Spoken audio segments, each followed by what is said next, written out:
This is The Poet and the Poem from the Library of Congress. We're on location with Joan Selby, and this is a debut book we're going to hear from. So, Joan, give us a poem.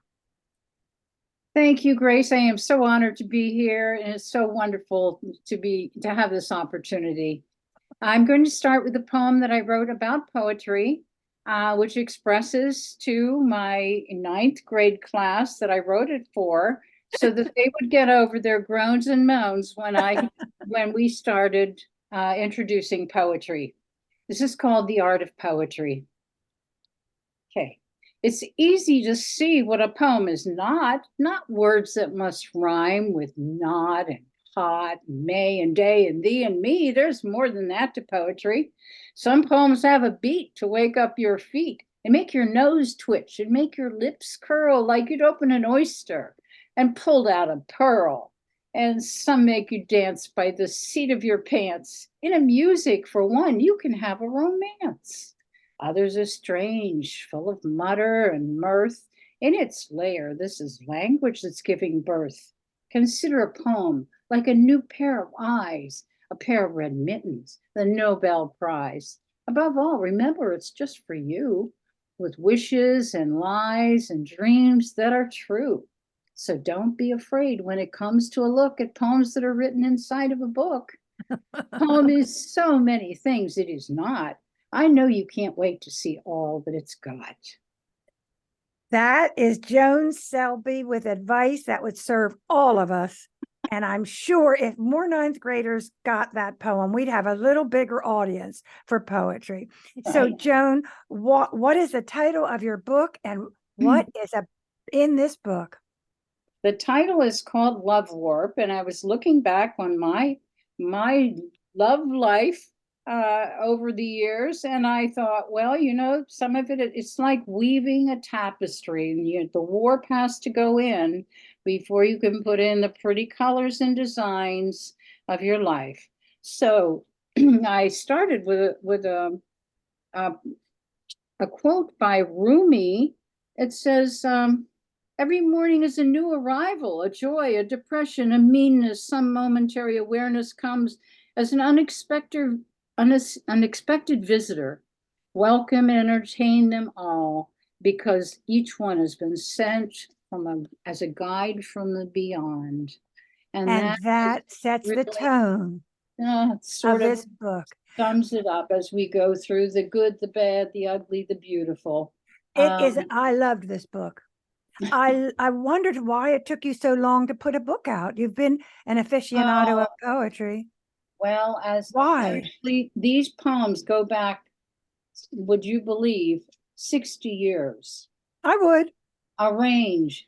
And I keep, the old doubts that one has in their minds that I'm not good enough. I published a few poems, that's good enough. I don't need to put out a book, blah, blah, blah. And, because it's difficult to put out a book. And, I don't know if it's going to be successful ahead of time. I have to know that before I bother to do it. But I was so impressed by the fact that you said you put out groups of 8 poems and you sent them to so many places. And when they came back, you retyped them and you sent them out again. Well, I must say I was too lazy to do that. And that's really what it takes to, But do you think what I love the most about this book is your relationship poems. And I am all about relationships in my own plays and my own work. And I wondered, do you need an epic situation to prompt the poem? I know you have everyday poems as well, but is there something about the tumult and the turmoil that gives you the yeast for the poem? It doesn't need to be on an epic scale. It can be the look on a person's face, a kind of sneer or a snide remark, or an inability to honor me in some way, or an ability to take my hand in a situation. All of that could become a poem. In fact, any of those could have become an epic poem. It didn't need an epic situation. Joan, I love that answer. I love your whole attitude. Give us a poem. Okay. Well, I'll start out by saying I wrote a lot of my poems in transition between Frostburg and Hagerstown, between Ohio and Pennsylvania, so the car is my metaphor for making transitions, from moving from place to place, from moving from bad to good, from one good relationship to a bad one, a bad relationship to a good one. So the first one I'll read then is about driving. It's on a day like this, and it's called an outside spring, where the spring, you can tell the daffodils are starting to come up, but you're still a little wintry on the inside. An outside spring. I like the colors of collision. Blue azure for hope, the wraparound hue of aching heat meeting icicle air, impact of full-colored daffodils as they leap from an AM edition of a town I once knew. Fog and snow streaming down the trunks of trees in a slither, brown rivers worrying, and racing motors of the season. Yes, I'm racing toward a celebration through tornado tailspins, over rivers that hop their tracks. And as I near my destination, I put on lipstick. That is a killer last line. The lipstick will appear in other places throughout the book too. So it is so symbolic of the holding forth the possibility of good, right? Right. It's going to be good. If I put on that lipstick, it's going to be good. Let us hear two more in a row so we get a real feeling for Joan Selby. This is really a high holiday for me. I've read this book more than once. Oh, thank you. This is called Travels with a One-Eyed Man. And I did know a person who had a glass eye, and I let him guide us all around and do the driving in a car. So here was the two-eyed person being led around by a one-eyed person. We had lots of good times, but they weren't all advisable. I like that word. They weren't advisable. My face flies into the wind in a scarf of laughter as he, the one-eyed man, leads again on bubbles of freeway light. Champagne heads popping in the flush of evening. We swag the nearest traffic light. He slides his hand up the throttle of my leg and shifts. A flutter of white porch chairs tumbles down like petals from the night. He is zealous, wind against my skin, ecstatic murmurs waiting to define the ring of traffic. Sparkling, effervescent jewels, unhallowed sights. The convertible leans as if filled with luggage, households of melons, grapes, and vines. Our heads grow larger as we steamroll down the top, wag open the lid, and music spilling flames, we disappear into the night. You really can write. Now, do you, in the throes of, let's say, a moment, did you take notes about this particular ride, or did you remember it and then write it later? Or do you collect images, or did you actually run this event like a film and just write the poem like you remembered it? I ran it like a film, I think. I really didn't you, everybody used to say, well, you mean you put your poems out, you write all your poems on the typewriter or the computer? Somebody told me that a real poet needs to sit under a tree with a piece of paper and a quill pen and write poems. And I said, no, that's not me. I don't really take notes that much, but now I'm taking notes in the morning. I get up at 5 a.m. and I can't sleep anymore.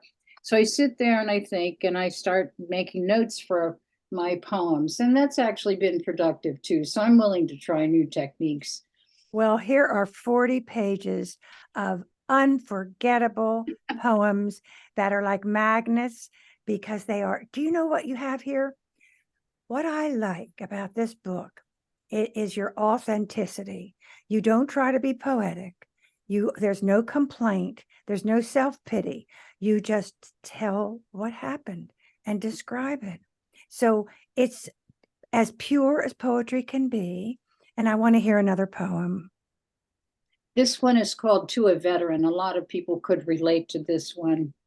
I remember your crooked smile, your radioactive laugh, the puckered scar of a self-inflicted tattoo you wore upon your shoulder like an epaulette.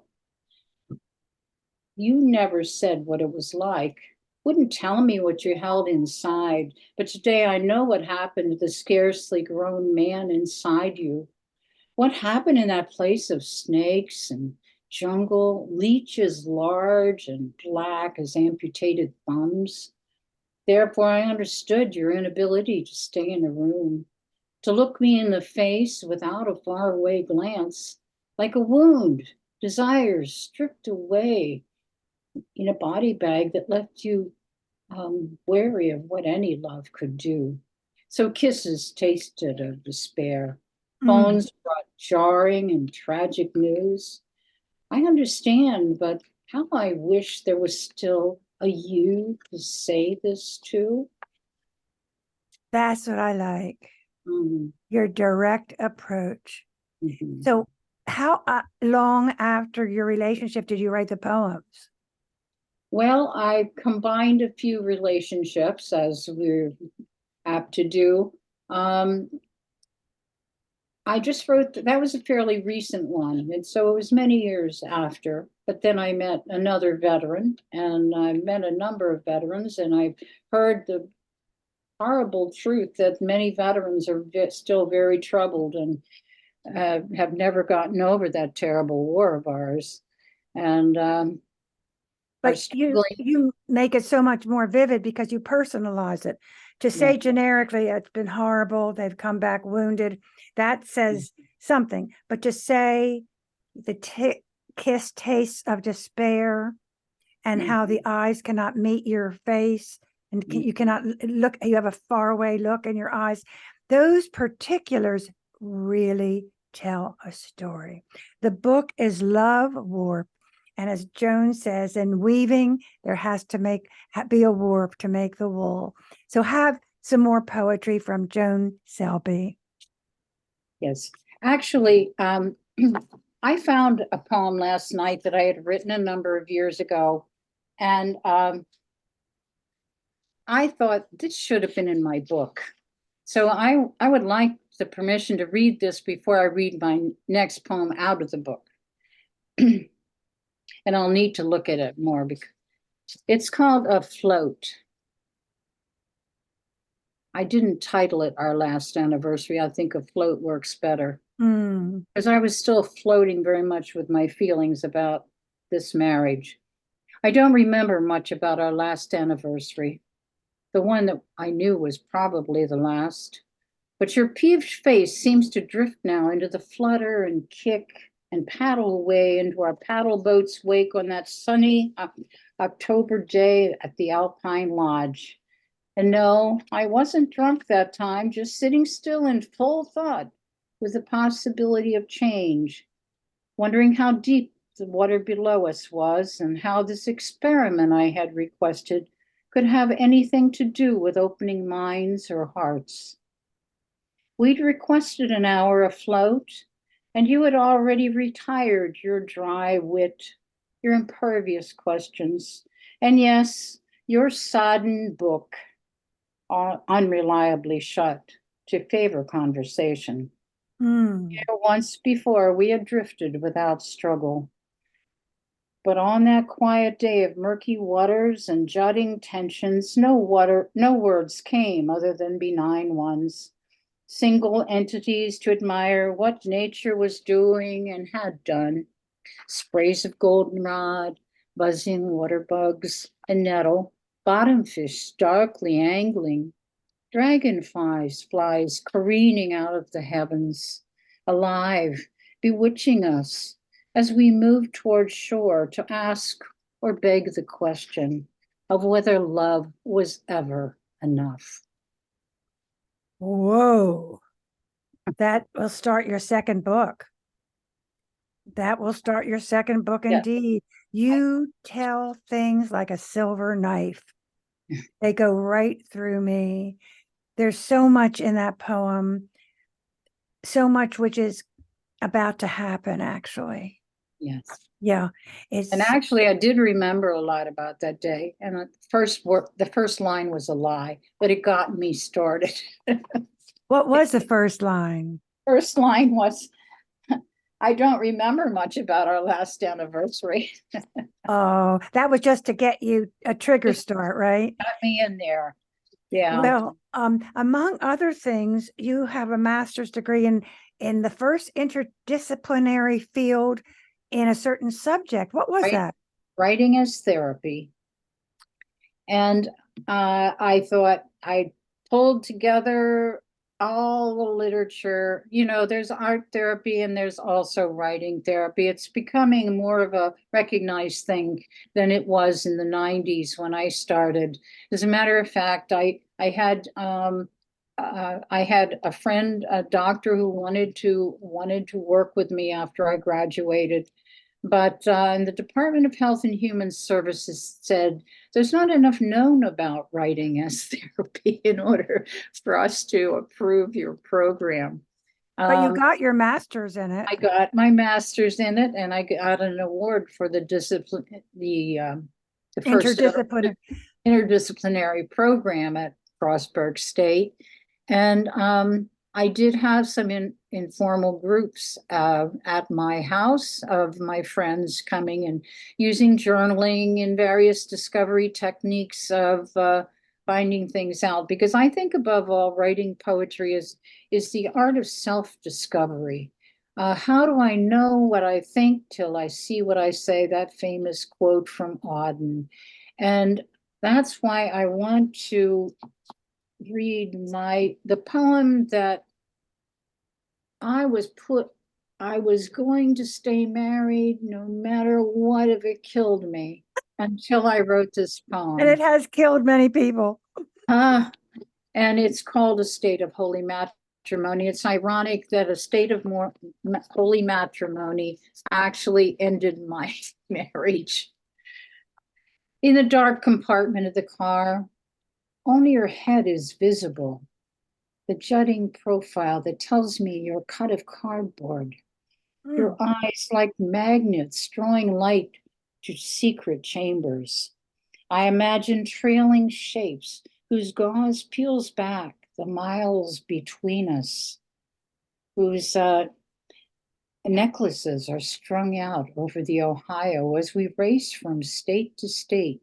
Not even, I'm sorry. Start over. There's something right here. This meeting is being recorded. It's keeping me from seeing you. Oh, you can't see me? Well, not when your face is behind that, but can we turn that? Just start over, sweetie. Start over. Distracted me. We'll do that poem. Okay. Go ahead. Okay. So that'll just stay there, I guess. Huh? It says the meeting is. Well, I don't know how else to do it. Okay. All right. Just pretend I'm not here and you're just talking on the telephone. Okay. All right. The State of Holy Matrimony.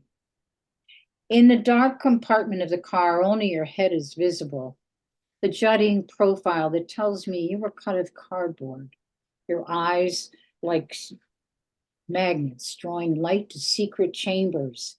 I imagine trailing shapes whose gauze peels back the miles between us, whose necklaces are strung out over the Ohio as we race from state to state, as if nothing had changed, not even on paper, except some inner speed. Each motion chosen only for this as we share a single cup of coffee, no sugar, black. I wonder about deer and if with your rifle that day you ever heard them scream, or if like me they said nothing. I am terrified of their silence leaping into our path, pale faces shattering in an explosion of blood and glass, eyes rolling backwards in a tangle of roots and leaves. We had grown together this way, journey and destination, trivia and tragedy, joy and rage, hope and desolation. I punch in a cassette, Chopin's Etudes, before the huge truck crowds the lane, blinding us to everything but intention. A plus. A plus. All right, Joan. I want you to remember who you are. Every time you think you're not up to writing another book, remember the absolute fabulous writing that is. Cut of cardboard, cut of cardboard. What a way to describe it. Yeah. Man, cut of cardboard. And what I keep talking about is honesty. Yeah. You know, why adorn it? Why dress it up with too much makeup? Tell what you feel. I love the line about the eyes with the roots behind them and how you came to that image. I think I find unconsciously in you a lot of nature images. Mhm. And I think that is might be one of your loves. Am I right? Oh, absolutely. I'm a gardener. I'm a lover of nature. In fact, nature of pasture was my babysitter when I was 3 years old. What do you mean by that? My mother let me out wandering around in the fields and the streams and dipping minnows out of creeks and going to the woods and wandering in this up the hill and down the dale. Is that California? No, this was after we moved to Pennsylvania. I think she was so busy she didn't have any time to watch me. Well, And there's where that was the neglected. best part of my life. When I was a teenager, she had plenty of time to watch me, and she did, boy. So neglect was the best. That Neglect was was the good for best. me. Joan Selby is bringing so much happiness to us. Let's hear another poem. Okay. Now, here is a poem called Slug. It was written during the early 70s in my feminist days, and I'm still a feminist, and we still need feminism. But it was inspired by a film I saw in biology class in high school of a slug, an actual little wormy looking guy climbing over a razor blade, and it didn't bleed. Of course, I don't know if slugs have blood, but it didn't even hurt it. And I figured it was so soft, it didn't get hurt. So, and this poem was considered by Ms. They wanted to publish it, but for some unknown reason, they didn't quite work for them. Slug, and there's a double entendre there, of course. I remember one extremely delicate exposure of the body, mounting a razor blade, pulling its weight over the sharp, sharp edge without a trace of bleeding. I too have done this without complaint, suppling the cautious, lubricated cells of my belly, lifting because I desired to move through darkness, sharply easing the sweet white root to keep you from towering above me. I didn't mean to hide or work secretly, but you called me predatory, ugly, and grew angry because your hard souls could not crush me. I never meant to use guerrilla tactics. See, my silver trail is wet, my mouth hungry. It is useless to ignore me now, for I am soft, so soft, you'll barely interrupt me. What a poem. Yes, soft. And the fact that that image from school days stayed with you for decades to become the kernel of a poem tells us a lot about a poet. Mhm. Before we go to our final poem, who do you like to read? Who Oh, influences you? so many wonderful poets. I love Jane Hirschfield. I love, of course, everybody loves Mary Oliver. I started to read Stanley Kunitz again, and from him, I got the title for my next book, A Curious Gladness. And I thank him for that. I love Galway Canal. I love James Wright. I love Oh, Naomi Shahid Nye, who is single-handedly trying to bring about world peace. There's so many wonderful poets. And I have to give a nod to um, Doug DeMars and Barbara Hurd from Frostburg State University and the wonderful poetry program that they sponsored up there, where we had workshops with Roland Flint and Steve Dobbins and just, and yes, workshops are very helpful. The one poem that will be in my next book is about my sister's accident, where Roland Flint asked, had us write about something we'd never talked about, and we, even though it was extremely painful and important to us. And that was when my sister was in a car accident when she was coming back from the prom and went through the windshield and had her whole face cut up. And I wrote a poem about that. I was going to put it in this book, but I think and I wrote several of these poems in workshops by Doug DeMar, or the classes Doug DeMar's had, and Barbara Hurd had a poetry work group at her house. And that's Frostburg, Maryland. We need to tell everyone. Yes. Because you're actually recording from Shepherdstown, West Virginia, but I know you're a resident of Hagerstown, Maryland. And let us have a final poem. Joan Selby, this has been a gift to the world. Let's hear a final poem. Thank you so much.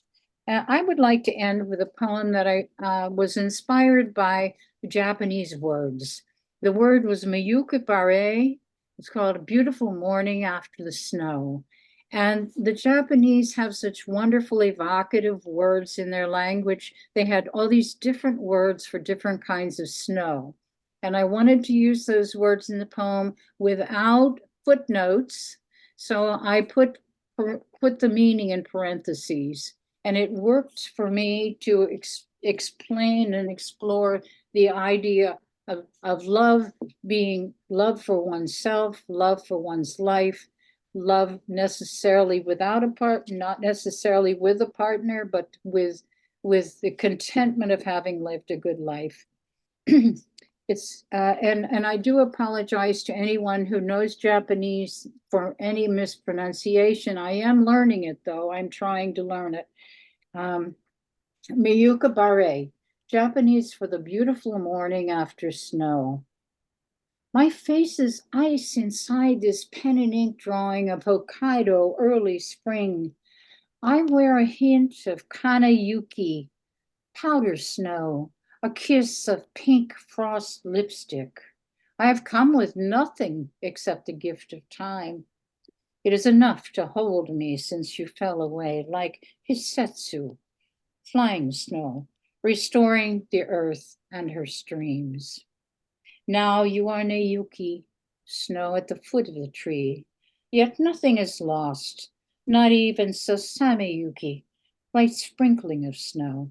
It will become the clear water that flows in our veins, the underpinning of craters and wind-stung trees. True, there were times when the Warayuki, cotton snows, caught in my throat. When in your voice was the smoke of villages, the steel and clang of estranged streets. Now I am content to honor what is left, to be part of the embrace in this forsaken place. When the Botan Yuki, peony flake snow, blows in from the mountains, I will smile and bow. I will say, ah, I will say, peace. Part of this embrace and this forgotten place, the voice of Joan Selby. And this is The Poet and the Poem from the Library of Congress.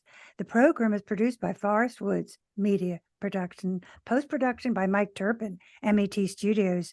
We wish to thank the Library of Congress for making the program possible. Funding is provided by the Snippet Fund, the Rivada Foundation, Anne Arundel Arts Council, Song in the Room Women, Natalie Canavore, and Sandy Jackson Cohen.